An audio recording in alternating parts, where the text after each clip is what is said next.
13 Questions by Man Transcending. Manhood in the Digital Age.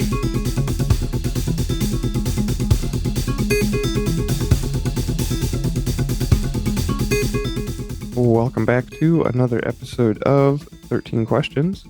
This time we are joined by guest Joel Tauber, and before we get to the interview portion, I have with me, as always, Adam Loyal for the intro. Adam, what's going on?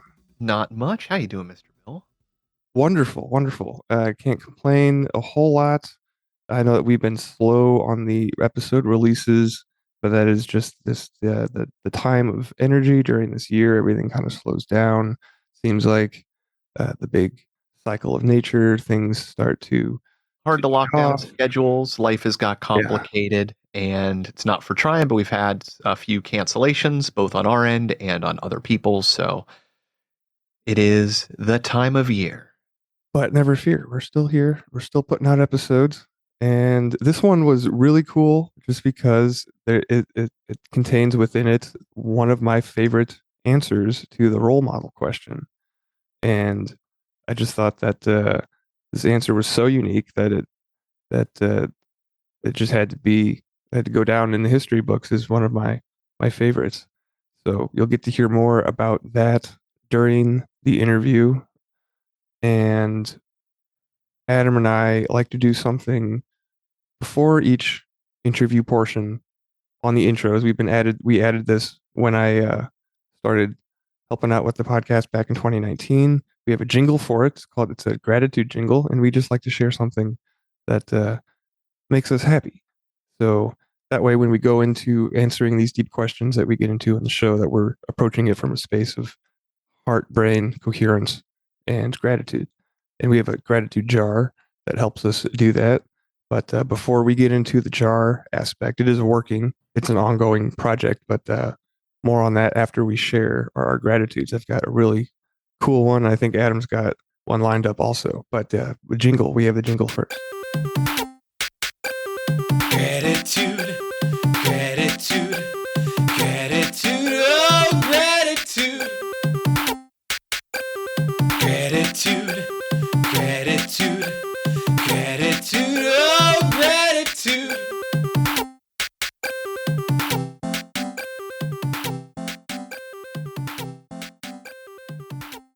My gratitude is health. It's something that I don't pay attention to in myself a lot. Pay attention to a lot in the people around me, but not much of a consideration for me. And I've got a bit of, I don't want to call it a health scare, but I'm a little hyper paranoid, trying to find a general practitioner. And within that, I mean, it's good that I don't have one. I haven't had to need one. And it's got me just hyper thinking about my health. And I mean, right now, I'm great. I'm good. Paranoid, but I'm good. And, hopefully the doctor will diagnose me with paranoia and we'll be all good. But no, it truly is for health, because there's so many people off in worse places, much further down the line. Just Health is wealth. yeah. Look, I have enough health and I'm able to help the people in the world around me, and I'm able to sit here and talk. And that is something to truly be grateful for. And so, yeah, I'm grateful for my health. Yeah, me too. I'm thankful that you and I are both able to stay healthy enough to continue to put out episodes like this and to find guests and have cool conversations. And we're gonna continue to do that as long as we are able to.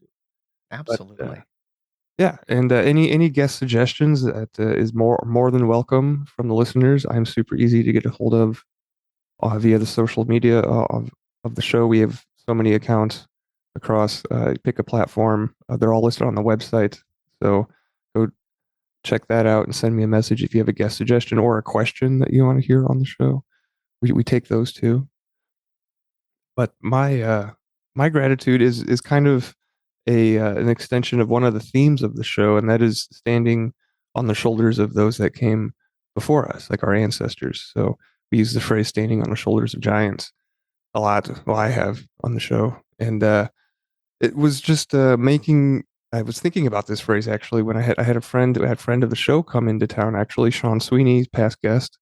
We were at lunch, and I was kind of reminiscing about this uh, our ancestors and how we're products of our parents and generations going back, and we're this culmination of, I don't want to say perfection, but at least a work in progress, right? So just being thankful for the ones that came before us. And within thinking of along these lines, I remembered that my mother told me that my grandfather had no arms growing up. They were so it was her father's dad, I believe, if I have my genealogy right, that had his arms ripped off in a cotton gin. So when considering the phrase standing on the shoulders of giants, it kind of has like a whole double entendre because grandpa had shoulders, he didn't have any arms. But anyway, yeah, that's my gratitude, is just to be thankful to be here, and to be, a product of all the, the culmination of the struggle of, for, if you want to phrase it like that, thriving and surviving throughout the time, right? That we made it, we're here, like, right? There's something to say for that. So, you know, you got a right to be here, just like everybody else. So that's what I'm thankful for. That's right. Everybody has a ticket. We're all in the same theater.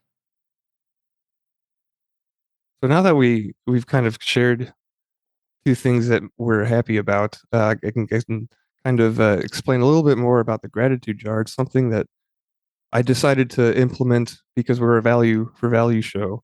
So everything you hear is free, and if you resonate with it, if it jives with you, if it, if you connect with it on a level and you want to send us some energy back via a donation, could be a one-time, recurring, any amount, could be $1 once, it doesn't matter.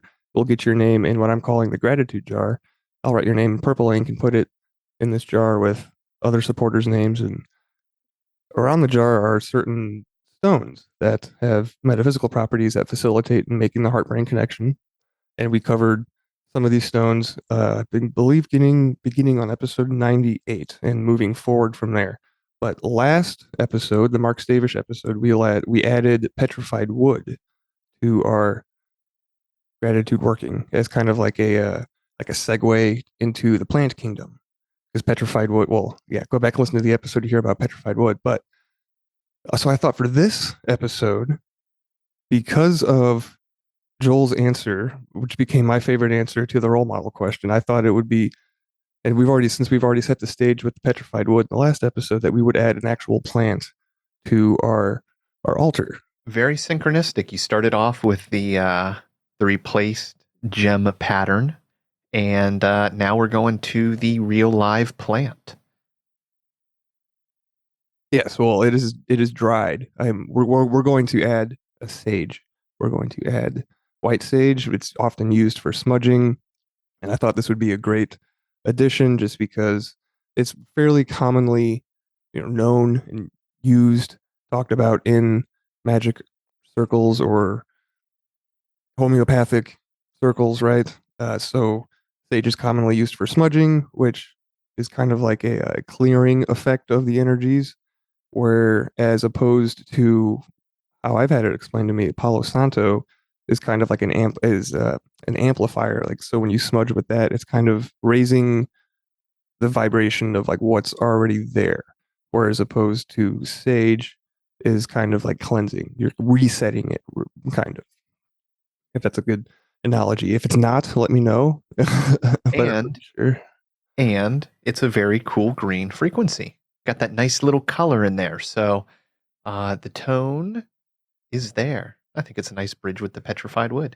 And like I said, very synchronistic, very, very apropos for this episode. I'm with you. For sure, one of my favorite answers that we've ever received to this question. And to say the same, for the interview, I wasn't expecting much from the interview. And I don't mean that from any like rude perspective. I mean, I just didn't have a whole lot of knowledge on Joel going in, aside from what's publicly out there on him. So it was a wonderful, wonderful interview. He thinks about the world in a very different way than most people think. And I found myself harmonizing, understanding. Well, you'll hear. I mean, we get into it about birds. I've never met anybody in my life that sees and understands birds and natures and draws the same connections that I do, like real world connections, interactive connections. So yeah, it was wonderful interview for me. I really enjoyed it. It was a wonderful surprise. It was a fun one. So yeah, I Yeah. hope you guys will enjoy it as well, especially if you love nature. And it's not that it was nature centric, but man, the way that the guy views nature gives you like a beautiful map of the world. You know, it's kind of one of those as above, so below. You see one thing in all, and finding meaning in nature is also finding understanding in the rest of life. Well, you'll hear it in the episode, but it is amazing what can be taught to you by just opening your eyes. Yeah, we get back into the birds in this episode, which has been a topic before with Gordon Hamill, Gordy Two Shoes. He has a special connection with owls, and it kind of, I don't know, kind of resurfaced in this episode, not with owls specifically, but birds in general, right? But the other thing that Joel is really has a, I want to say, like a driving force, like a motif in his life, is doing what he can to repair the world. And you'll hear more about where he gets his philosophy from later. But I think that using sage or adding sage to our gratitude jar working is very, you know, appropriate on this level too, because when you're smudging, you're repairing, you know, you're re-equalizing, you're making the world a better place, right? You're clearing out space, you're freeing up energy, which is I think something that Joel talks about and has been a driving force in his life, not sage in particular, but just that philosophy. So I thought it was, you know, perfect thing to add to the show, and I think that he'll agree with me. And yeah, this was a really fun, interesting episode. Oh yeah, I didn't tell you guys how I ran across Joel. Joel has a podcast called Belt, a two-man memoir with another gentleman named Eric, and I heard Eric on Aeon Byte Gnostic Radio, which is Miguel Connor's show, also past guest. So that's how I stumbled across Joel. Was through Connor's or Miguel's show. So roundabout way. Hopefully, we'll get Eric on his. Eric is Joel's podcast co-host for Belt. It's on Spotify. I listened to a few of their episodes. They got good banter back and forth. It kind of kind of reminds me of like the intros for the Grammarica. It's just friendly banter, but then they get down into the subject. It's not just all banter. But yeah, definitely check that out. Joel's got a ton of other projects going on. Not of which the least to say is the Sycamore project, which ties into our favorite answer, and then some other stuff going on with at the border ball. He touches on that a little bit at the end of the interview, but all the information is on his website, which will be included in the show notes for your convenience. And I think that is all I have to say about this interview. So I have a little bit, Yeah. but it's more of just like a fascination of mine. And because I'm weird, you know, I used to be grounded completely in the scientific, and you know, through just experiencing life, seeing synchronicities and weird things pop up and things that just happen beyond what I see as being possible and chance. And you know, once all that stuff starts happening, it starts really opening my mind. And sage is one of those things. You know, logically it makes no sense, but when I compare it in the same way that I go, man, crystals don't have special properties, but my watch can tell time with a little electrical force, and it's just a piece of quartz crystal in there. It's got a dual purpose. And I think of sage in the same way. You know, you cleanse and you purify air using charcoal. So why couldn't there be some other energetic property, some other thing that is changed that requires the contact of a smoke, of something in the air, of a permeance, you know, in kind of the reverse way of the earth is cleansing the air. There could be an energy. And just because we don't understand it and we don't see it, if you had handed somebody a quartz crystal 100 years ago and said, this will allow you to tell time. No, I mean, it just wouldn't make sense. unless you utilized it as like a spear in the ground with the angle of the sun. But no, this is using electricity. And so, yeah, just if you're not into the woo-woo, you don't need to be. Just be open to the possibility that things can work. And frequency, that's how it is for me. Everything's frequency, everything's vibration. Green light seems to help with my migraines. The frequency that I am exposed to lessens pain, changes my body. So yeah, explore your world, be open to it, look for frequency, and that's what the jar is. It's gratitude, it's frequency, it's connection, it's quantum entanglement. In my mind, it is a beautiful, magical jar. A physical, magical jar. And if you would like to get your name in said jar, head on over to our website. It's 13questionspodcast.com, and there will be donation options on the site and as well as in the show notes. But without further ado, this is 13 Questions with Joel Tauber.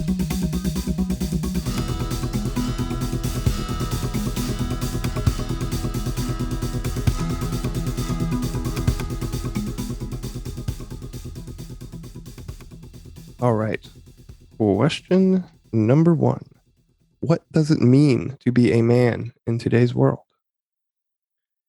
Such a good question. Well, first of all, thank you for having me on the show. I think it's beautiful what you all are doing. I've been working on my y'all since I moved down here to North Carolina from LA. I was originally from Boston. Okay. And I ask my students all the time if I'm doing it okay, and I'm sort of somewhere in the middle between a 1 and a 10. But I think, what does it mean to be a man in today's world? So I think things are changing all the time, but I still think some of the important questions about how to be a human or how to be a man are the same. For me, I struggle with, and I think about, or I try to think about, to be mindful of the change that I see around all the time, but still trying to figure out how can I be the best version of myself, to try to be an ethical human, to be an ethical being, and what does that mean based on the context I'm in now? So that, how can I be the best husband, the best dad? I'm a professor. How can I be, good in the classroom? And then how can I make the best work that I can as an artist and filmmaker, so that when I look back at it when I'm really old, and I'm 50 now, but when I'm older, that I can be proud of the things that I've done, and hopefully I can make a contribution. The biggest thing that I learned growing up was this Jewish mystical idea of tikkun olam, trying to do what we can to repair the world, because the world there's all these problems, and there always have been, but it seems like there's so many now. So just trying to ask myself all the time, what can I do to contribute at least a little something? So for me, that's the main question. That's awesome. That is such a cool source of inspiration. You got that from your Stewie's studies of Jewish mysticism, so like Kabbalah and such. Yeah, so I come from a long line of rabbis, 6 generations of rabbis, and one of them was this man named Rabbi Yehuda Aszód, who was a mystic in Hungary, and he and a lot of other people, Kabbalists, would talk about that a lot, and it feels really beautiful to me now. My parents sent me to a religious Jewish school for 12 years, so we studied Jewish philosophy and ethics in Hebrew and ancient Aramaic. And I don't practice organized religion at all, but I studied it a lot, and it's deep. So the things that I pulled out of there, and also thinking about my ancestors, was that core idea. That's the one that really stuck, is this idea of tikkun olam, trying to do what we can to try, everyone using their gifts or their opportunities based on the problems that they see around them, to try to contribute, to try to make things a little bit better. And so that drives me. That drives everything about me. Oh yeah, and to have that as such a driving force from a young age too is super cool. And I guess that leads us to our next question, which is, what was the most important lesson you learned from your parents? Yeah. So, my parents weren't religious. They were sort of outside the box thinkers, a little bit eccentric. They thought that, so they emphasized the idea of trying to be a good person, ethics too. And, when I brought things back from the school, I think that resonated with them too. But I think, I guess it's just the upbringing I had with them, coupled with what I was just talking about at this Jewish school, this idea, what does it mean to be a good, a successful man, or a good man? It's not about money. It's not about fame. It's not about how many sexual partners one has or how many cars, but whether one feels that, no one's perfect. Everyone makes mistakes. I make mistakes. I am far from a perfect being ethically, but to try and to know that that's what's most important, and that's ultimately, I think, how people are remembered, or maybe at least should be remembered. So I think that idea was, I think, emphasized in our home. Not to say that our family was the perfect family, but I think that idea was talked about a lot, and I think it helped stick it into my head. So I'm grateful for that. Was the school that you went to a boarding school, or did you have to go away? No, I mean, I grew up in Boston. It's a school called Maimonides. It's an interesting place. Maimonides was this 13th century rabbi in Spain. He was also a doctor and philosopher. And he was the doctor in the Spanish king and queen. And so he was someone who was both a really serious religious person, but he also was very much in all aspects of the world. He wasn't isolating himself. And so this school was, we studied, literally ancient Aramaic. Like, I can read that stuff. I don't know how useful it is for any other aspect of my life, but, it was really intense. And half the day we prayed in group prayer for about an hour and a half a day. It was from 8 to 6. Half the day was in Hebrew and ancient Aramaic. At the same time, it was also about people not isolating themselves and engaging in the world. And as I mentioned, I don't go to temple. I don't do any of those things anymore. But I did learn a lot from this school. There was a time afterwards where I was like, oh my God, that was way too intense for me and way too many rules. And in some ways, it was actually traumatic for me. But because it was just really, really intense. Like, we weren't allowed to. It was co-ed, but boys and girls couldn't hold hands. No one could date. There was many, many, many rules, and the rules were. It was a kind of. I think about it as a kind of technology. Like, it's hard to figure out how to be. It's a confusing. So many people are confused. I'm confused. Lots of people are confused, and maybe in some ways, your podcast helps fill some of that void. But all these different rules, we're trying to fill that void as well. So giving people a kind of methodology about how to engage their day, to try to be productive, to try to be good. So, if I had some problems with some of those rules, a lot of those rules were really old. And I prefer to try to construct my own that makes sense. I feel like that's a responsibility we all have, to try to figure out how to be in a changing world.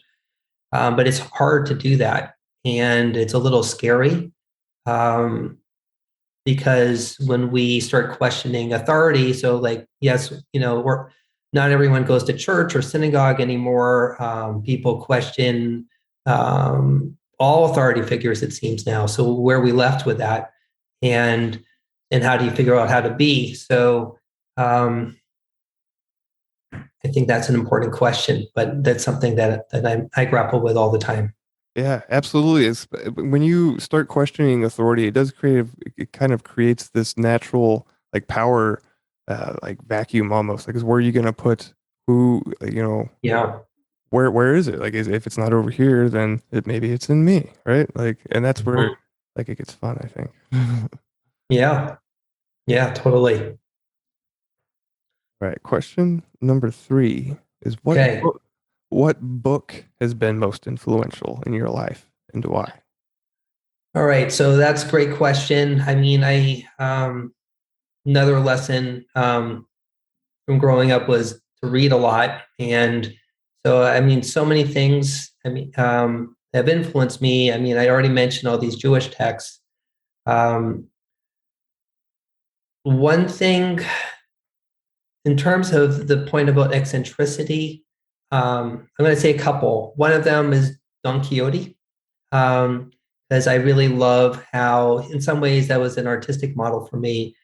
I liked how Don Quixote was challenging conventional thinking and trying to act as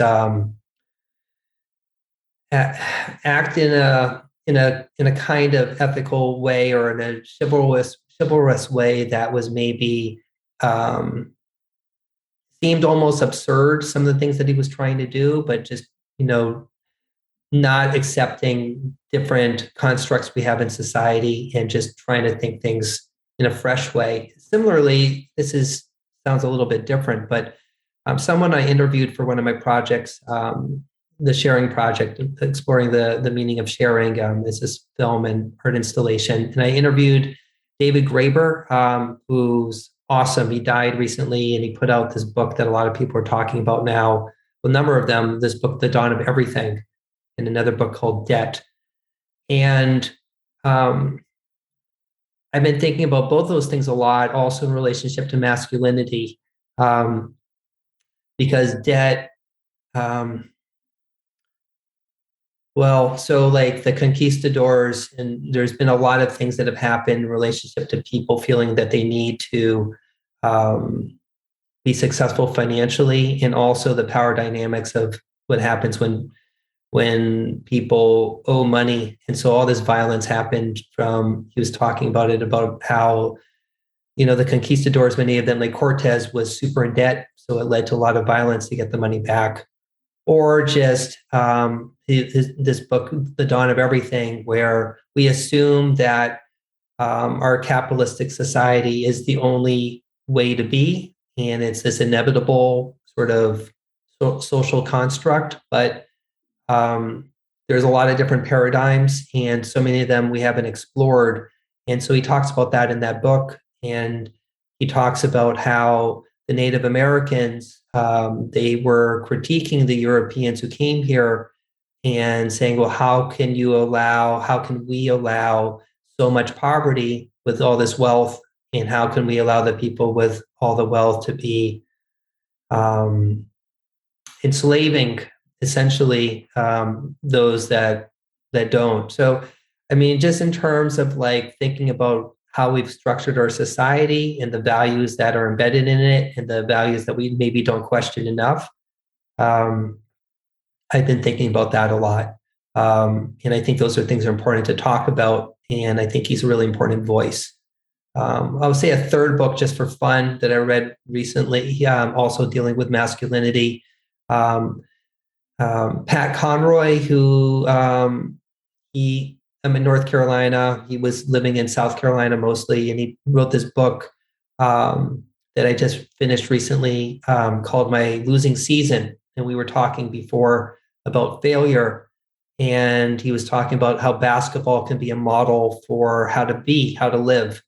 And he had a really abusive father. He was in the Citadel with people screaming and all this hardcore, old school masculine energy.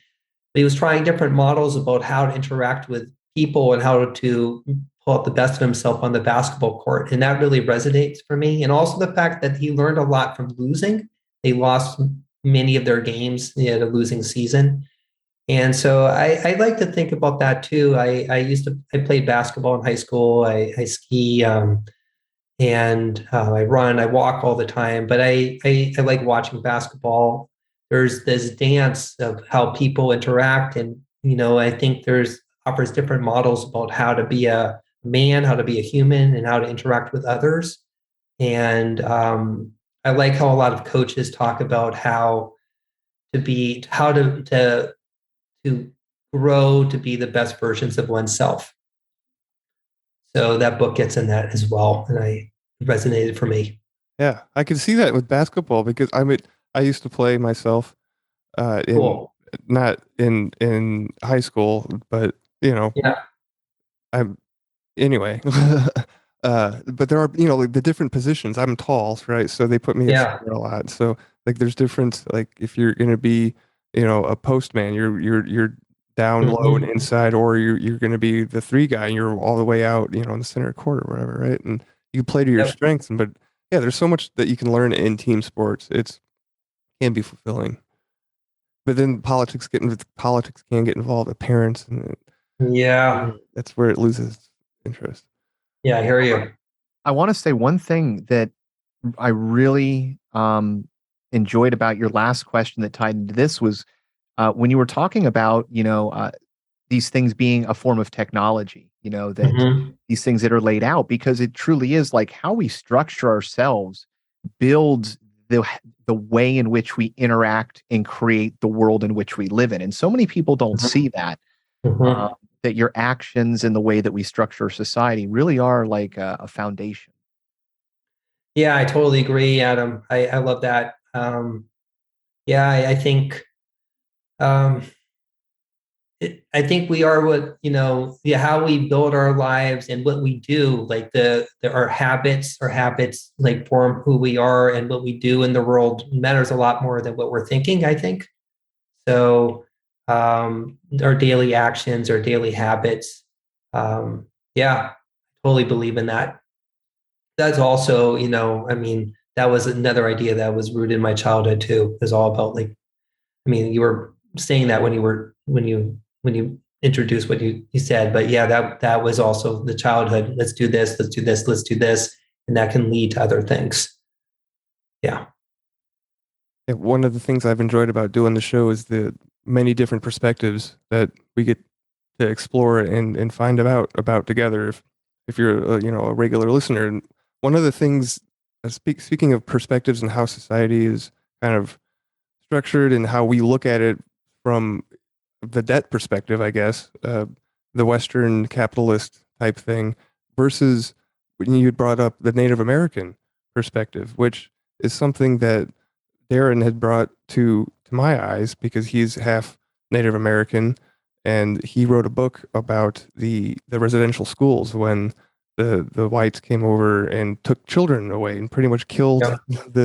the Native American lifestyle, and then that inspired me to read this book called The Book of the Hopi by Frank Waters, which Nice. which is about the Hopi, and they're supposedly really old and the first ones in this incarnation of the world, which is I think we're on number 4 now, according Mhm. to them. But it's just mind blowing the differences, the stark differences of the clashing of the worldviews when West, the undiscovered world was first being discovered or whatever you want to call it, right?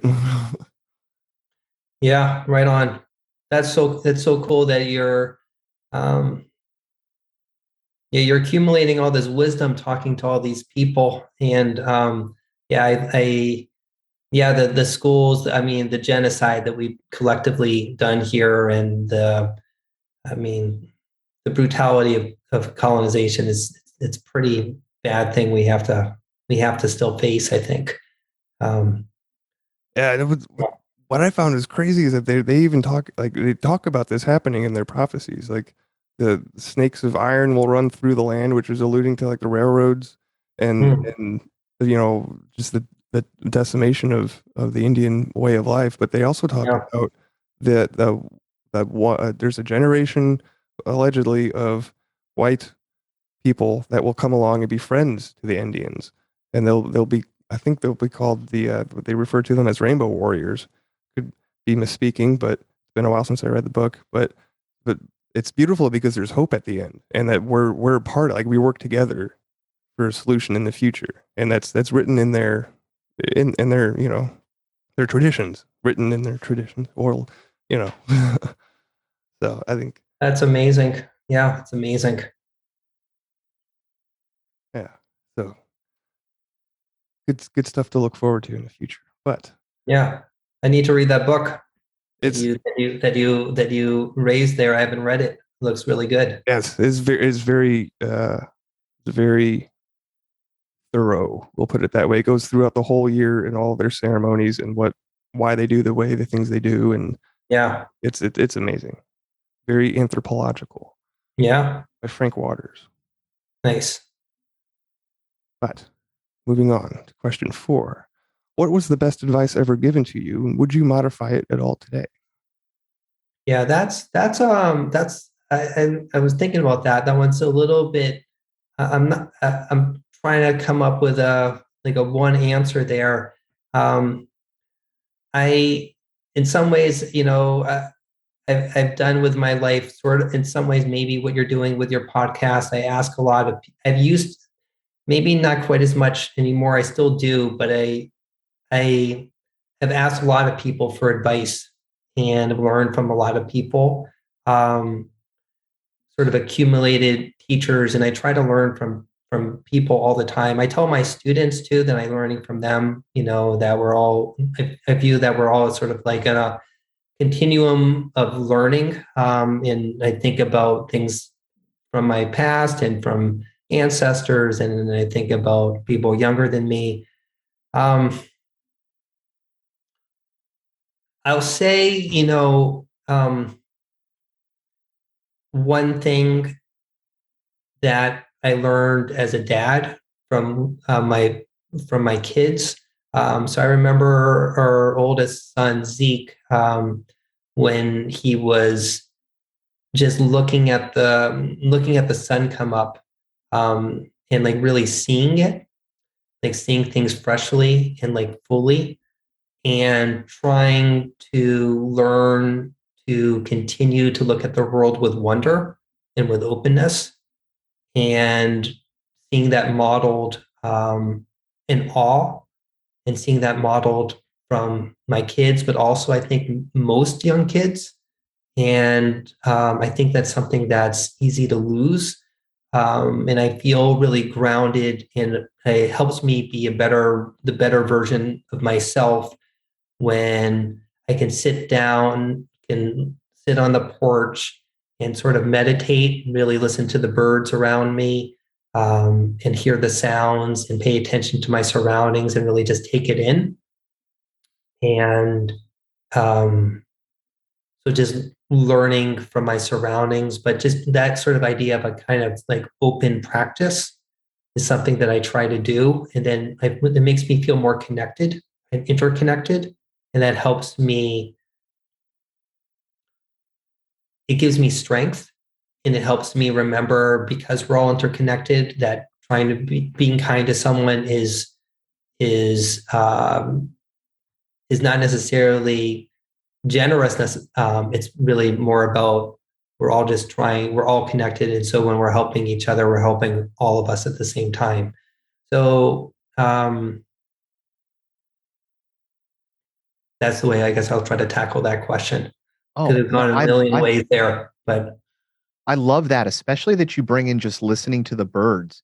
There is so much that you can learn from birds. Mhm. The fact that they're smart, you can have like actual relationships, but you'll be able to tell when there's predators in the area, when things are changing in the environment, changes in the condition of weather, storms, pressures. Like there's so much of this varied information, and they'll tell you if you just listen. And yeah, I love that, because I'll do the same thing. I'll sit outside and learn to know what's happening without having to see it go. I know there's a hawk somewhere. I love that. That's really cool. Yeah. So, I hear you. I want to try to learn more about what it is. There's this funny movie. Did you all see The Good Year, or the Big Year, with Jack Black and I think Steve Martin? They're all trying to see as many birds as they can. It's hilarious. It's really great, but they're really passionate about just looking at birds. And my last name actually means it's like a dove or a pigeon in German. So, Cool. so yeah, I love listening to them too, and I love hearing the different sounds, and they're clearly communicating, and there's different voices, and um, Oh yeah, my favorite thing to do is start whistling the classic car alarm, like the oh, that's awesome. because listen to them. So many different species of birds will chirp that same thing because they've heard it so much that we've taught this Wow. language through our technology. But conversely, go start whistling that to birds, and then you can start this song communication back and forth. And that's when you start to really have fun with the interconnection. I love that. It's so cool. I love that you're doing that. It's reminding me. So I was going to be a doctor when I went to college, and then I went. Then I stumbled on this sculpture class, and there were these two professors, Ron Jones and Rachel Berwick, who took me under the wing. And one of them, Rachel Berwick, she did this project where she found this. There was a language that had disappeared, and she somehow was able to get that language, like verbally, and she taught it to this parrot, and I think it was being preserved somehow through the parrots. I don't remember exactly, but then she spent like a series of years like training this parrot to learn this dead language that had somehow also been preserved, I think to a certain extent, from the birds as well. So it was just this beautiful sort of back and forth about language and preserving language. Or so I just I think thought it was really beautiful. I hope I did it justice, Rachel. If you're out there listening, I hope I got it right.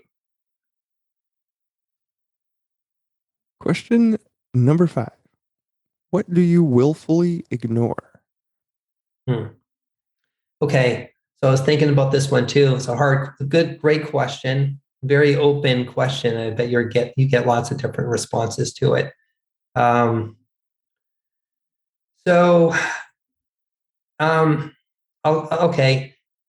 tackle this in maybe 2 ways. One,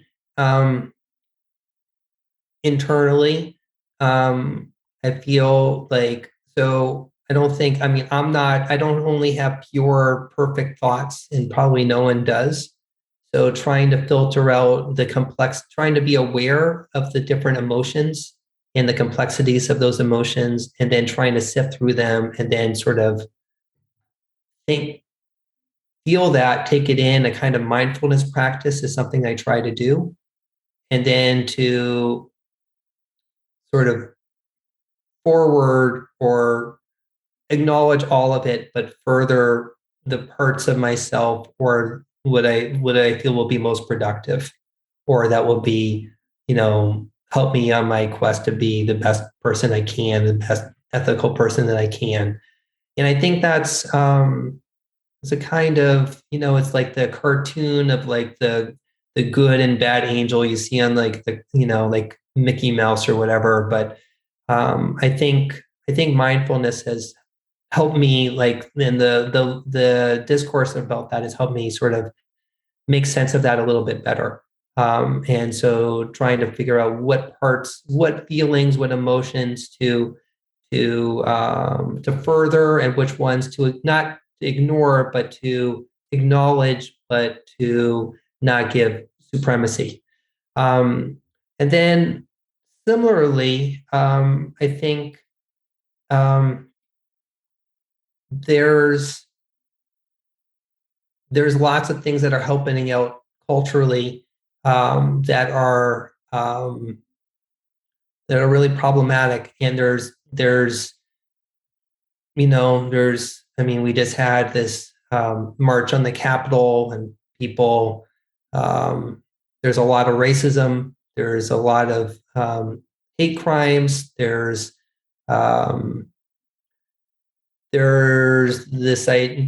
people getting swept up in ways of being that when one person's acting one way, then someone else follows along, then other people follow along. So I try to just take a step back and think about what, what my grandma would say, if everyone's going to jump off the bridge doesn't mean you need to jump off the bridge.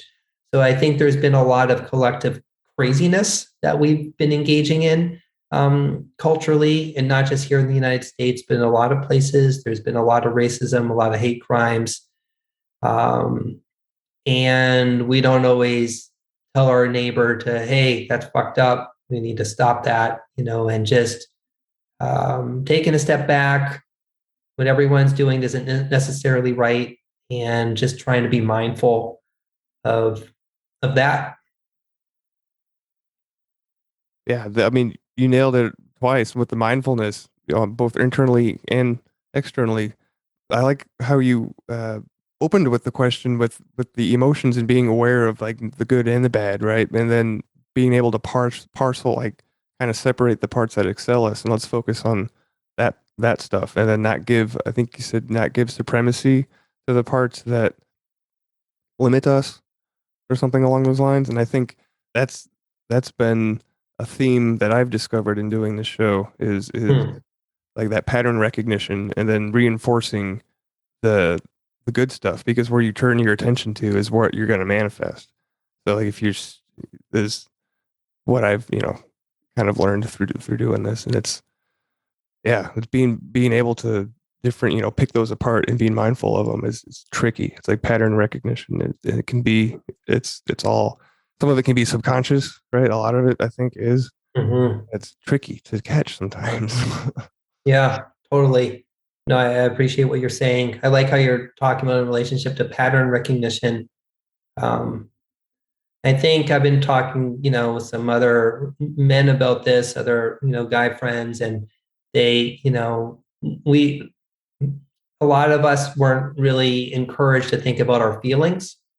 So that makes it, I think, particularly a challenge for a lot of guys. So I think just, so anyway, for me, I'm just trying to be as conscious and mindful as I can, and I don't always succeed, but I just do the best I can. Question number 6. What rule do you have for yourself that you never break? And why do you think that it's important? Wow. Another great question. So growing up, I had zillions of rules, and I would try not to break them, but there were so many, it was impossible, so there's 613 laws in the Old Testament, and then there's thousands and thousands in the Talmud or the oral tradition. And so I don't know if I mentioned the tikkun olam, or just trying to do what I can, but it's very open.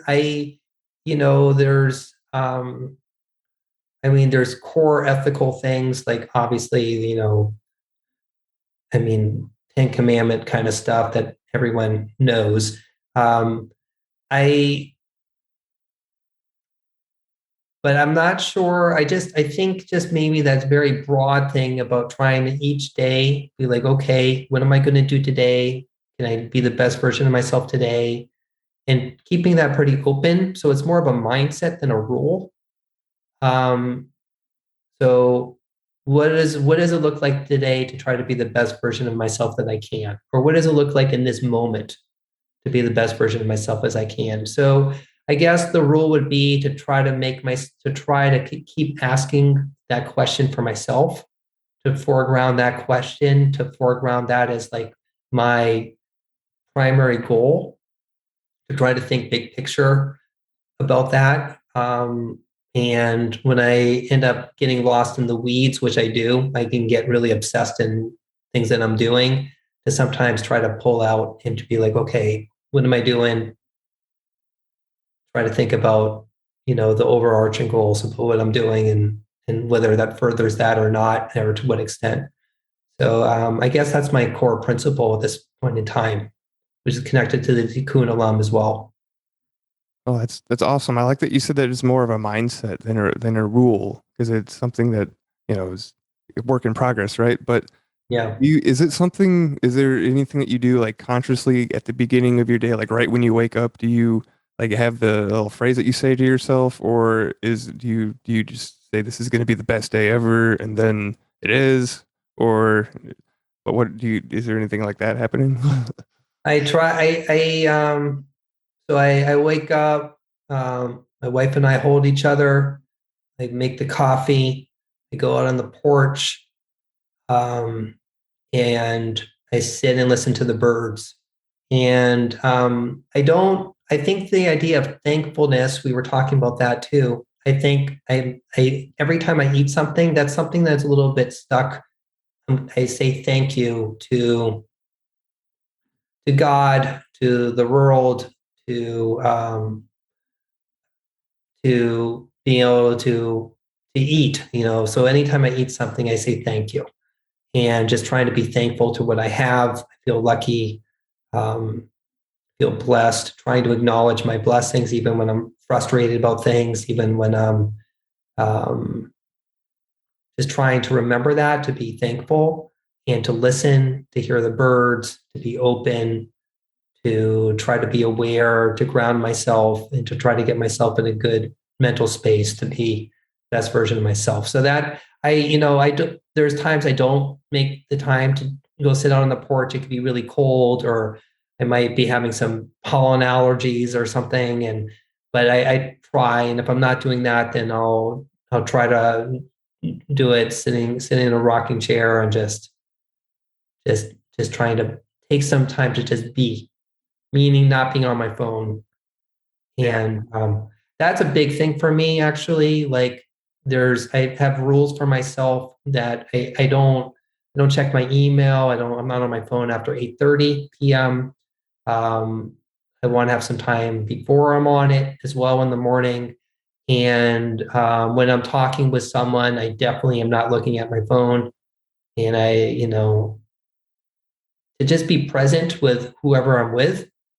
And I think that's connecting with whoever I'm with in a real way and without distraction. I really try to do that. And for me, that's really important. I feel it's a huge cultural challenge we have right now. And I think it's really damaging. Before the pandemic, I was asking my students to put their phones into this giant bucket. It would be like this cybernetic beehive. It would be like buzzing all the time. But now with the pandemic and people don't want to, put their phones. I mean, maybe now it's fine. I haven't asked like so recently, but the cooties of the phone. So, not in the bucket anymore, but still just asking them to put it away, and everyone's so addicted. So that's, it feels like the inverse of the mindfulness that we were talking about is the gadget. And, we're all addicted. I'm addicted too, but just setting a rule for myself about when I can be on and when I can't, because I know it's hard for me to sort of turn off and just reground myself when I'm distracted by it. So I don't bring it into our bedroom at night or in the morning. It's not there. And I don't look at it at all after 8:30. That's my rule. That's actually a pretty hard rule. That's a good one too. Yeah. Like, especially with smartphones, and they are addicting, and the scrolling and the scrolling and the scrolling, endless scrolling. Yeah. Yep. The same technology, used to get people addicted in Vegas was used on those phones. I mean, so everyone knows it's like we're all addicted. So, oh yeah. Yeah, since the advent of the screen, we have not stopped staring at it, advertising everything else. Just gotta look at the screen. Yeah, it's really scary. I don't like it. Born into it. Yeah, I mean, I use it all the time. It's got it, it's very useful. It's great in a lot of ways, but in this sense, it's a big challenge, I feel. Yeah, I'd be happy going back to just a track phone. Like, charge me, what is it, 30 cents to send a text or something, and then I don't need the rest of it. Totally. So our oldest son is 12, so he's, we got him a flip phone, and I mean, for now, eventually you'll get something more modern, but that was our. I mean, I think it's for younger people. I think it's even harder, So give a little time away from it. I don't know as a parent whether that's the right move or not, but that's what we decided to do. I feel good about that because it's just so addictive. Question number 7. If I were to ask your best friend, what is the one thing they would say you need to work on the most and why? So I can get obsessed about things, which sometimes that's good. And I can get anxious about things, and that's usually not good. So I think the anxiety is something that I worked on. And I think trying to,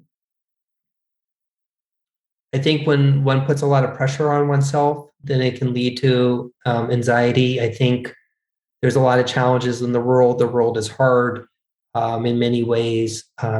People can be scared about things. I don't know if I get really scared, but I get anxious. And so I think my closest friends see that in me, and I feel like when I practice more mindfulness and give myself to like sort of breathe, that helps with that as well.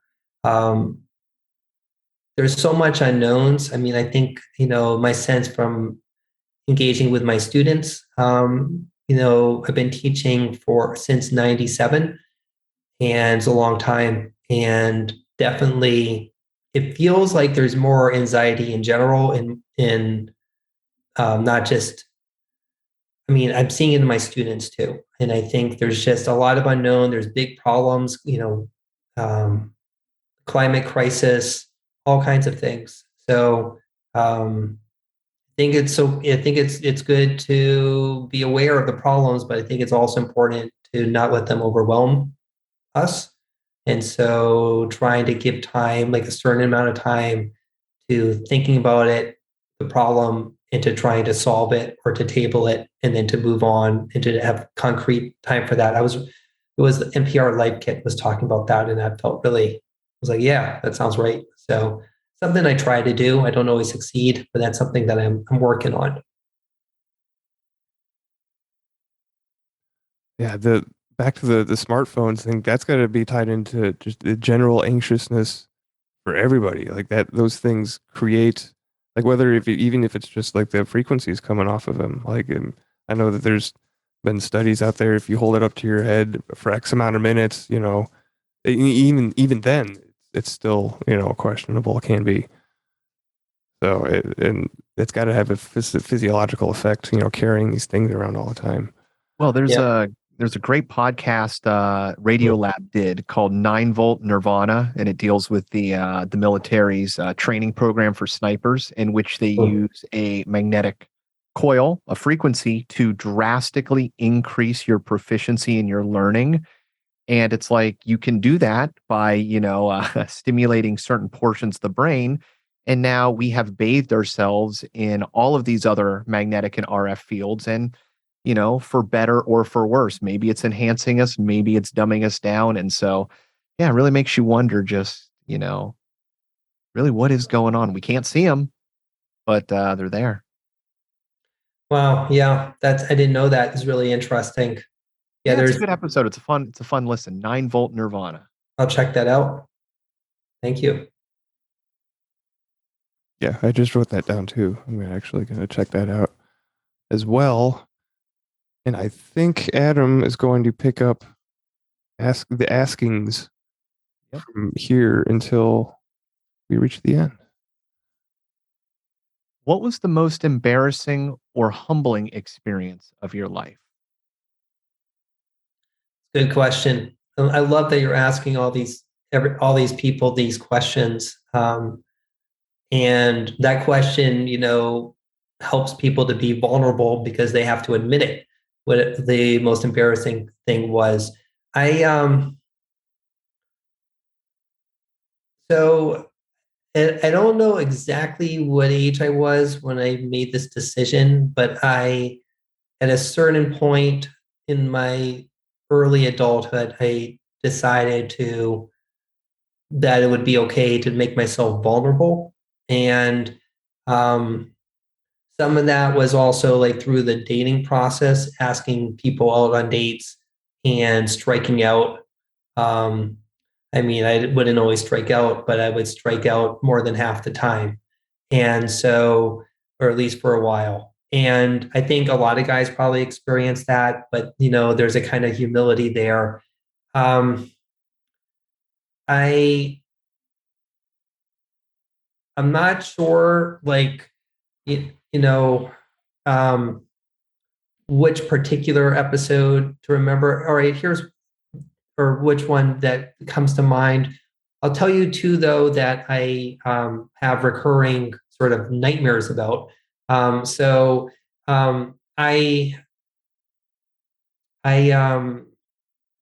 a conscientious student. I went to Yale as a undergrad. I worked hard there. That's where I studied art. That's where I was going to be a doctor. And took this idea of learning really seriously. And I remember studying for this art history test, and I wanted to do well. And I was up really late, and I was going over it till like 2 a.m. I was like, okay, I'm going to just take this little nap. Then I showed up for the final, and I'm an hour late. And so I missed like a good chunk of it. And it was this big class, like 150 people. And so, like that part of the exam was just gone. And which is not really such a big deal, but it sort of was, because I was, academically, I was not used to like not doing well. Then all of a sudden, like I was realizing, oh, actually, there's no way I can fully succeed all the time. And it's not like I had always succeeded, but that was like this big example. And I remember even years later, I was on the subway in New York City, and this person was like, hey, you're that guy who showed up an hour late for that art history test. And so just trying to, like, the pressure of trying to put my best foot forward, trying to do well, whatever I do to do it seriously. It was also like, it was a lot of pressure. And I remember when I started, like, I was like, I'm not going to be a doctor. I'm going to be an artist, and I'm going to take this really seriously. And, at the time there were, there was these undergrads and these grad students, and they were all working together in this big gymnasium. And these guys who, Julian and Paul, they were two of the people there that, when the World Trade Center came down, they made those the lights that went up into the sky. So those guys were there, and all these other people doing all these exciting things. And it was really powerful. And I just started making work, and we had this big open studio, which was, once a year, I think. And it was like thousands of people would show up. And I had made this one sculpture, and I wanted to make the second one. And I had trouble getting it done. And I was staying up all night for the week before. I didn't sleep at all. And then I didn't get it done. And I remember feeling great shame, because I had set this idea in my mind that I was going to get it done, and then I didn't. And it's the nightmares about that still, because it was like, trying to budget my time, trying to do things well. But it's also about like setting expectations that are reasonable. And I think it's also about learning from failure. We were talking about with that book by Pat Conroy. And there's been many others. I mean, I've not succeeded in many, many other times, but those were two instances in my early adulthood, in my academic career, that I think were formative, because they were very public, and I had to face like, it's okay to not ever always fully succeed, and it's just important to try. And sometimes people make mistakes. So I get hard on myself. Like I make I'm editing, and then I do something a little wrong, or I do this or that, or I forget to do something. And then I'm like, okay, everyone makes mistakes. I've been saying that as a mantra to myself lately, and it helps, because I can be really hard on myself. And I bet a lot of guys are that way. But just remembering that everyone makes mistakes and acknowledging that, and it's okay. Doesn't mean one shouldn't try. So that's something I try to remember, but I think I wasn't wired to be easy on myself. And, but I've had to face that, and that's helped me. And it also helps me when if I'm relying on someone else and they make a mistake, then I can remember that I make mistakes, and it's okay for other people to make mistakes. To have a little helps me, and I think it helps. I imagine it might help people in general feel grace for everyone's mistakes, including ourselves, but also of others. The mistakes they offer, it's an opportunity to make it a teachable moment, to learn, right? One of the things that Tom Campbell said when we interviewed Dr. Campbell, he worked with Robert Monroe Institute and binaural beats and out-of-body experiences and everything like that. Tom's a real cool guy, but one of the things he said in his interview was like, there are no mistakes. Like it's that they're only experiences, and it's our judgments about them that cause like a trauma, an event that's going to make you have nightmares, that chases you into the future. I wouldn't call that a good thing, but you don't want more of those nightmares in the future. So therefore, when you approach things, there is such a more serious edge. It is a definingly real, I'm going to make my reality better because I have this thing. So yeah, as bad as it is, it's also a wonderful tool to have. Mm-hmm. I hear you. If it's there, you might as well use it for something. Mm-hmm. Yep, that's great. What is your greatest fear, and how did you overcome it, if you have? Okay. So,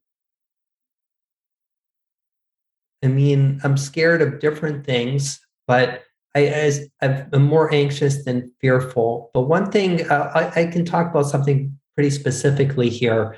I was scared of heights for a long time. I would hike a lot, but go up high in the mountains, and I'd ski. But I was scared of heights. And at the same time, I had this dream of flying. A lot of people have dreams of flying, maybe because my last name means is a bird in German. So one of the projects I did this 20 years ago now, where it's called Searching for the Impossible, the Flying Project. And I decided to try to learn to fly, like literally. And I was jumping off all these rocks, trying different mental preparations and flapping strategies onto crash mat, and failing all the time, repeatedly. But trying to get myself into this headspace where I thought I might be able to succeed. And in a way, it was a kind of prayer.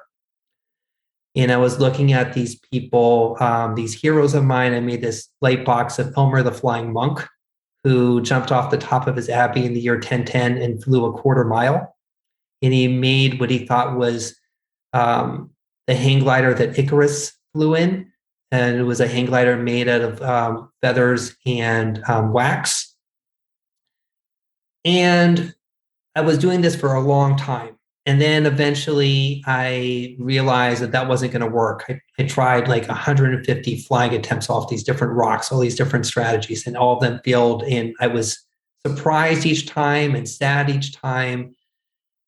And then I was like, okay, well, maybe I should try going, try to use some technology, some like other kinds of technology, like science. So I learned to hang glide. But that felt like too much like a sport. And then I tried some hot air ballooning, but then I wasn't able to get up there because of various mishaps. And then I ran across this drawing by this man named Pierre Blanchard, who made this drawing of a musical flying ship. And there were these angels lifting this boat through this into the sky. And I was like, wow. So it was like this idea of the metaphysics of flight, where it was like music or prayer, or the metaphysical was creating flight. And so I built a flying contraption that was a bagpipe powered and balloon-powered flying machine. So I learned to play the bagpipes.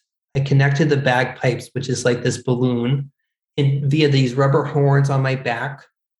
And then these helium balloons would come out of the horn, and I would be playing the bagpipes in the helium, and I faced the fear and I flew. And I flew for an hour and a half in this contraption over the desert. And probably the most, definitely top 5 experiences of my life. Having kids, but I faced the fear, and it was really, really profoundly beautiful. I mean, I was worried balloons would pop, it wouldn't work, that I might die. I was really scared. But then once I got up there, I was literally just floating in the sky with the wind, and I was weightless. And it was this absolutely profound, mystical, gorgeous experience. I was interacting with the sky. I was feeling the wind. I was also not in control. I had constructed this apparatus to relinquish control and also to face my fear and to understand my surroundings in a deep way, to really experience the sky in the way that I couldn't otherwise, to feel the wind in a way that I couldn't otherwise. And I was just floating. And so, yeah, that's my take on that question. No, it's beautiful. You got a bird's perspective better than so many people in the world. And, I mean, they probably take that for granted. It's true. The birds, they're blessed to be able to do that. But yeah, it was pretty magical up there. What is your single greatest driving force in life, and how do you further it? So I guess, I go back to the Tikkun Olam, trying to do what I can to repair the world, meaning doesn't mean that, everything can be fully fixed. It doesn't mean, it just means doing what one can to try to do something good and productive. So that remains my mantra. To do what I can to try to contribute, to try to be helpful, to try to do good things. Yeah, you're never going to tame the forest. So, take care of your garden, take care of your family. Mm-hmm. And, if everybody does that and we propagate to everybody, then all of a sudden that garden becomes the earth. Yeah, I think, it starts by... It's really all you can do. It's the only way you're going to make a difference anyway. I hear you. I think it does start with trying to have a good, healthy family home, whoever you live with or one lives with. And then I do think there's room to try to do things beyond that, but I do think there's less control of that. I think but even that, I mean, if you think you have nothing, if you think you have no effect on the world and it's not important, it's like, no, tend to the garden around you. Look at the infrastructure in the world that we have built that's there, even the things that are in disrepair, the sidewalks that are cracking, not paid attention to, they were built and they were put there. So find the world around you, make it better, maintain it, and, inspire those around you to do the same. And I mean that it sounds kind of crazy, but we're getting better as a society. It seems like we're getting worse, but going back hundreds of years ago, 100 years ago, watch some of the movies from 100 years ago, and the social ways we act, the kicking of dogs, like things that we don't accept today. We're moving forward, and like tend to the garden. It really does matter, because that's what everybody before us has been doing. Right on. I love that. I think that's great to remember that things, even when it feels like we're going backwards at times, but there's a lot of things that we've improved on, and that's really good to remember that, so people can remain optimistic. I love that, how you said that. I think that's important to remember, because people can despair, when we see problems. Well, yeah, it's the old adage, you can't see the forest through the trees, and it's because the world could be better, and it's not always fair. but we're moving it forward. We're better than the generation before, and we can only see what's in front of us, and it's okay. Yeah, I love that. Who were or are your role models, and why? Okay. Wow, that's a great question too. I mean, I talked about, my ancestors, Rabbi Yehuda Aszód and other, inspired by, people who've really given, like, Mother Teresa and all these different people who are just doing all these amazing things. But I'm going to talk about this is going to sound a little quirky. I spent many years of my life um, spending a ton of time with a tree in the middle of a parking lot in front of the Rose Bowl Stadium in Pasadena, in California, and I learned a ton from this tree, and I adopted the tree in 2005. It was stuck in this middle of this giant parking lot. It was getting hit by cars, starved for water and oxygen. No one noticed it. No one seemed to care about it. Um, you know, Surrounded by asphalt, no chance to reproduce. And it just seems so wrong to me. And it just seemed like it's like so many other forgotten individuals in our country and in our world. And I was single at the time when I met the tree, and I felt also a kindred spirit, this lone individual in the sea of asphalt. And I just started going to the tree every day as a kind of practice, kind of technology like we were talking about. And I would bring the tree water, and I was filming it for this film and art installation that I'm making called Sick Amor. It's a sycamore tree, but SICK-amor, like love. And as I was caring for the tree, I literally started to love it, because I was caring for this tree for so long, and I was worrying about it, and I was terrified that something would happen to it. And so it became a kind of relationship. So I was learning from it. The tree was giving all the time, providing oxygen for people to breathe, cleaning up all our pollutants that was going into its minuscule tree pit as it was suffering.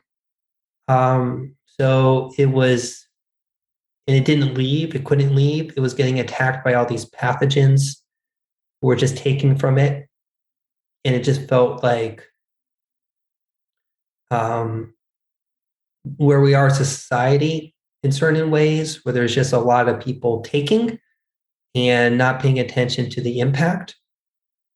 So I was thinking about it a lot and doing what I could. I jackhammered a metal fence around the tree to protect it from cars. I lobbied the city of Pasadena and the Rose Bowl, and eventually they removed all this asphalt around the tree and protected it with boulders. I built giant earrings for the tree for people to celebrate its beauty.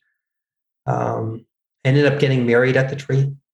The tree's life got better, and then it was able to reproduce. I gathered seeds, and I found homes for its 200 tree babies, and some of them now are huge. So I learned from the tree about what it means to give in a way that I hadn't really learned before. I learned about relationship in a way that I didn't fully understood before, what it means to care for someone. It helped me learn to become a husband and to become a dad. And that's why we got married there and went back as a family. And it remains a huge part of my family. I'm actually working on this now. I'm expanding this project. It's called Sycamore, a love story, because something happened recently where the city, after the city of Pasadena promised to take care of it and for it to be emblematic of urban trees. During the pandemic, right before the pandemic, and we were locking up all these people in detention centers, the city, they they chopped the tree down to make way for this giant event in the parking lot. And so we made a memorial for the tree. We did this event. And I'm expanding the project because for me, like remembering the tree and what it stood for is also part of the advocacy that I had for the tree and part of my relationship with the tree. So I continue to learn from it even after it's gone. Many of the tree babies are thriving and are huge, and I learn from them as well. And there were policy changes that happened with it. There were other trees that had asphalt removed afterwards, but something happened and they got chopped down. But it's a question of like, okay, it's very sad. There's big environmental problems. I'm thinking about that, but there's still hope. There's still these offspring of the tree. They're growing. So anyway, I guess that's the biggest living being outside my immediate family that I've learned from and that inspires me and that I think about and that I'm dedicated to. I love that. It's the amount of knowledge that you can gain from nature just by paying attention and being with and just being. I mean, I've got a belief that plants are incredibly intelligent, incredibly smart. They have the capability. They are different. They don't communicate like we do. They can't move and they move much slower. So when you consider all those things, yeah, but you can still have a communion with that plant. And yeah, it's beautiful that just by paying attention, you can pull that kind of wisdom out into the world. And, like I was saying before, it's that taking care of your garden. Man truly has reshaped, the earth. I live in Florida. Used to be a swamp, but man brought in the right types of plants to dry things up. Those plants became a nuisance. They were removed, and now we're stuck with a solid land. And you doing the same, paying attention to this one tree has allowed it to propagate. And that's a beautiful communion between a creature which cannot be mobile, but somehow made a connection with you. And you both gained from it, knowledge and within the world, being. Anyways, not stealing your question there. Well, so, yeah, I appreciate what you said. Right on, and thank you. That is such a cool answer. It's show history too, by the way. Like we've never had somebody answer this without using like a person as a role model. It's so cool. It's a tree. Yeah. So right on. It's going to go down as one of my favorite answers, I think. Oh, cool. That's great. Thank you. Yeah, we can learn from other species. It's not just humans, right? Mm-hmm. Yeah. What quality do you most admire in a woman? So I've been thinking about, so the tree helped me learn. It helped bring out the best in me. It helped me grow. It helped me become better at caring for others, about thinking about others. I had to think about the tree and its needs, even when it couldn't communicate with the words to me. But it communicated, I feel, in other ways. So similarly, I think about marriage in that way. So I'm grateful to my wife, Allison, because I feel like she helps ground me and helps me become the best version of myself.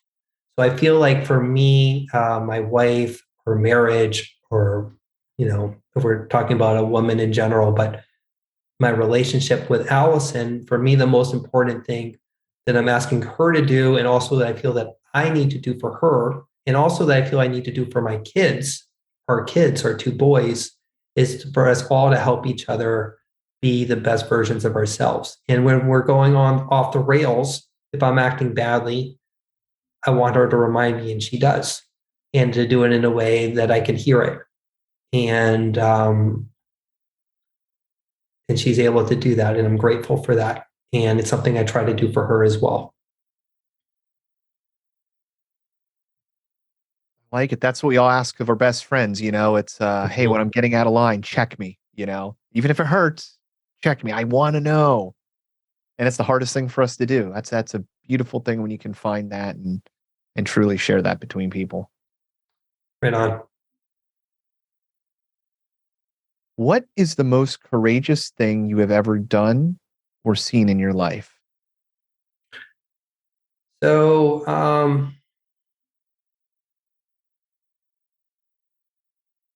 I mean, I could talk about this in a lot of ways, but maybe I'll go back to the tree there.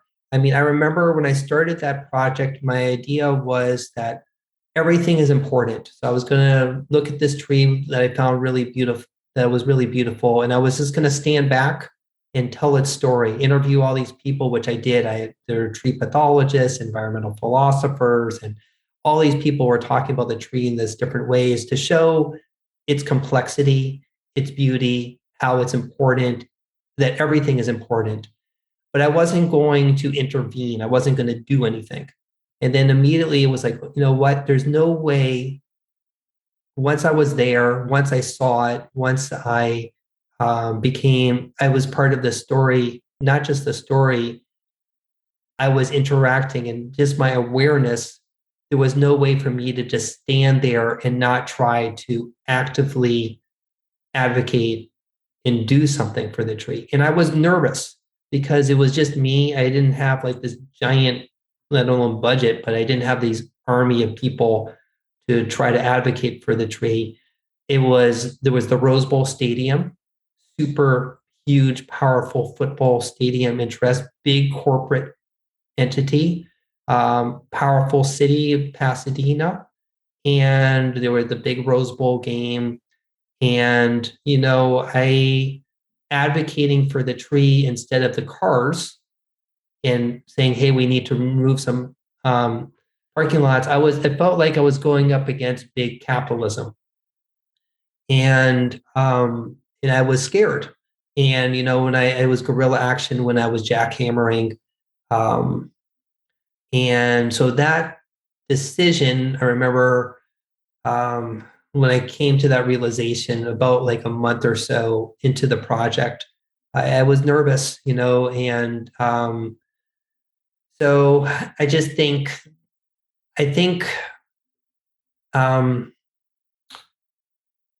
you're talking one of the questions earlier about willfully ignoring. There's laws. So like one isn't allowed to jackhammer in asphalt.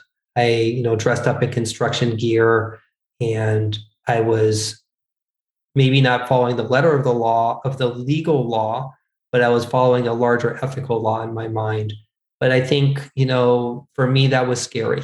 And I think anytime we try to do something that we know is right, but maybe there's some risks involved, and maybe it's hard to do, so I try to remember to have that courage. I was just down on the border,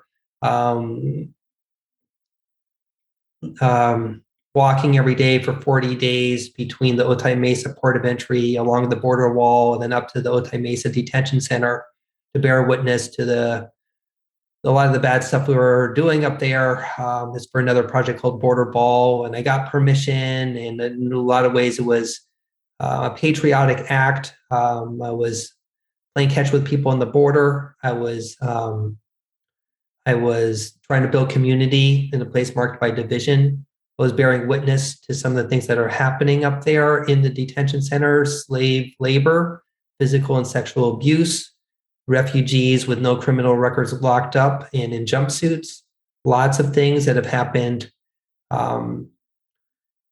So, just trying to do something, but like physically, actively going out and doing something is nerve-wracking and hard. And there's, people put their lives on the line in really serious ways. People died in civil rights marches, and people have literally put their lives in danger. I was not putting my life in danger. It was not to that extent at all. There's people who, heroes of mine, that have really put themselves out there. So I've tried to do the best I could while juggling, being a family man, being a husband, being a father. I'm not saying the goal was to try to put one's life at risk, but I've just tried to think about what I can do, that I can realistically do, that maybe there's some risk involved, maybe there isn't, but if there's trying to make that calculus and try not to let fear drive me, and try to just to do what I can. And so I was single at the time when I was doing Sycamore, but I was still scared. I didn't want to be in jail. I was worried I was going to go to jail. So,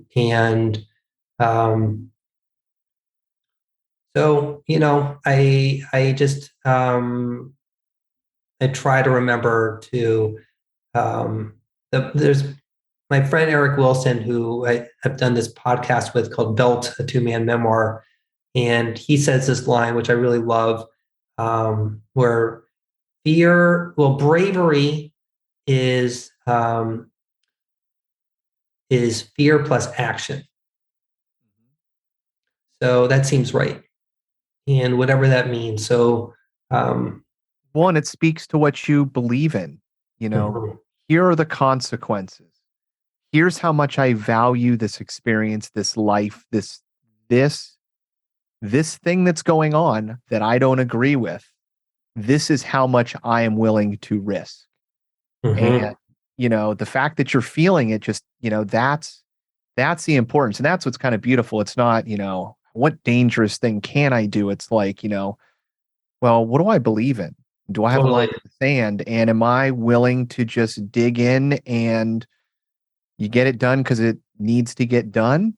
And, obviously, within the ethical, moral world, it's a beautiful thing. Because at the end of the day, laws are laws. They're a technology that has brought us to where we're at. But at the end of the day, they're still just letters written by somebody else. So, if the program's bad, maybe it is okay to save a life. Yep, totally. Yeah, beautifully said. If you could give one sentence of advice to the future generations, what would it be? I like to tell my students this. So it's not the same thing as future generations, I guess, but sort of similar. They're younger than me. They're most of them are like 30 years younger than me now. I think we all are, everyone is capable of contributing, of doing things. If there's something that is sort of what you were just saying, Adam, like, what do you believe in? What do you care about? And then what are you going to do? So if there's something that's bothering somebody, or they see something that they would like to improve, believe in one's capacity to do something about it and go out there and do it. I remember that was like a big thing that I took away also from college, which is probably why I also like teaching college students now, is I remember my friends and I, we would get together and we would sort of challenge each other, like, okay, like, what do you care about? What problems do you see? What are you going to do about it? So putting a little gauntlet down for yourself, I think is helpful. And I think people should feel empowered to try to address whatever they think is important. It's such an awesome answer. That what are you going to do about it? Because it really it asks us to define, like, to be definite, really, like to have definitiveness of purpose, right? And without that, we're drifting aimlessly through life, right? So yeah, I love that. I love the answer. Right on. Thank you so much. And that was the final question. Thanks so much for having me on your show. It's a beautiful show. It's beautiful what you all are doing. Yeah, So absolutely. Like Bill said, man, one of his favorite answers. I'm gonna stack up on top of that. I really love the way you think, especially with the birds, man. right on. That one always speaks to me because I use that as an example to other people how to interact with the world. I've had some wonderful experiences with birds in the past, and I'm like, yeah, it's like just start paying attention to all the animals around you because you'll start to see core feelings and emotions and things. And then really start to understand how interconnected the world is and, how special, unique you are and how much influence you can have. And yeah, then you can also do that with other people. And then, so anyways, yeah. Right on. Point is, really enjoyed the conversation. You were definitely like right in my stream of like stuff. So yeah, thank you so much for coming on. Really had fun. Yeah, thank you. I really enjoyed it. All right, yeah, it's been a real pleasure. Okay, thanks again. Thank you, Joel. We will. I'll let you know when the episode is published, and Sounds good. I'll have links in the show notes to direct people to your Cool. work. So thank you. Right on. Thank you. Thank you. Have a good night. You too. You too. Thank you so much. Thanks. Bye. Dun-dun-dun-dun. I really like that one, Bill. Yeah.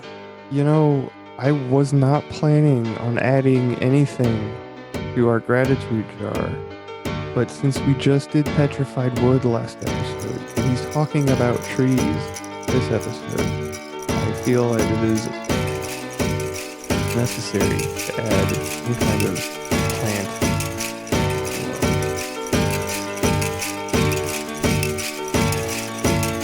I wanna Hawaii. I wanna Hawaii. Yo what? I wanna Hawaii. I wanna Hawaii. Yo what? I wanna Hawaii. I wanna Hawaii. Yo what? I wanna Hawaii. I wanna Hawaii. Yo what? I wanna Hawaii. I wanna Hawaii. Yo what? I wanna Hawaii. I wanna Hawaii. Yo what? Why is one man rich and another man poor? Why we ain't satisfied? Why we gotta have more? Why your suicide rates on the rest so high?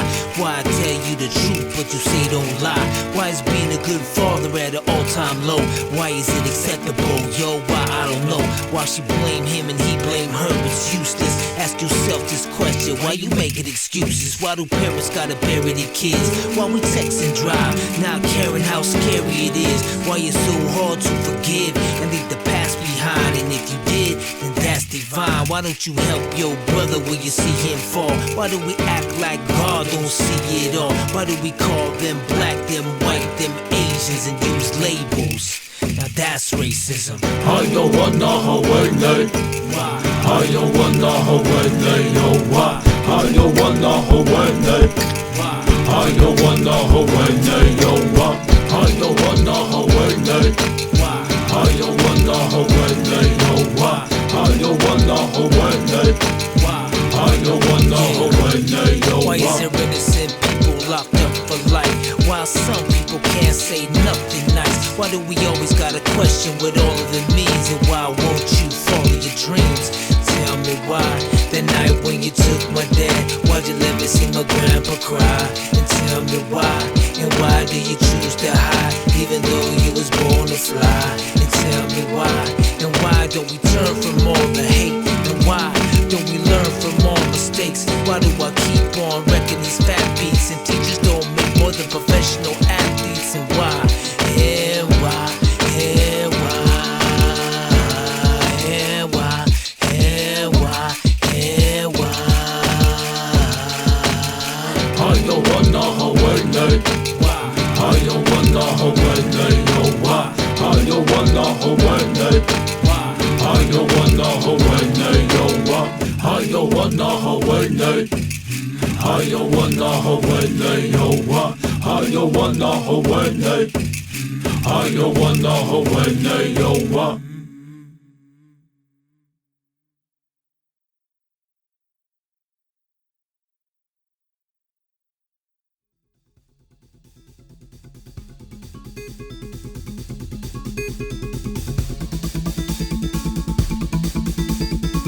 This should be considered entertainment and not therapy. We hope you benefit from our resources available at 13questionspodcast.com. Thank you for listening.